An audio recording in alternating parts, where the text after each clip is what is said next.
আল্লাহর নবী বলেন শাবান মাস হলো আমার মাস, আর রমজান মাস হলো এটা আল্লাহ তাআলার মাস।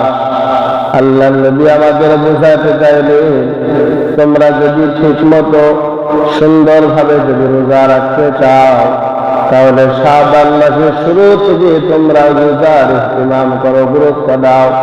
তাহলে রমজান মাসের প্রস্তুতি নেওয়া, রমজান মাসে রোজা রাখা তোমাদের জন্য সহজ হয়ে যাবে।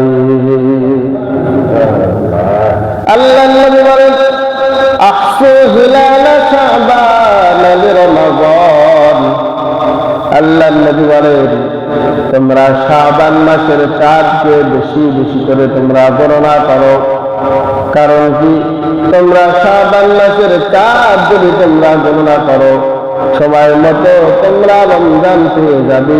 রমজানের জন্য প্রস্তুতি নেওয়া তোমাদের জন্য সহজ হয়ে যাবে। আমার ভাইয়েরা, রমজান মাস পাওয়ার জন্য সাহাবায়ে কেরাম কি আমল করতেন? আল্লাহর নবী বলেন সাহাবায়ে কেরাম শাবান মাস যখনই তারা পেয়ে যেতেন, তখন তাদের প্রথম আমল ছিল শাবান মাস পাওয়ার সঙ্গে সঙ্গে তারা কোরআনে মাজিদের তেলাওয়াত বৃদ্ধি করে দিতে।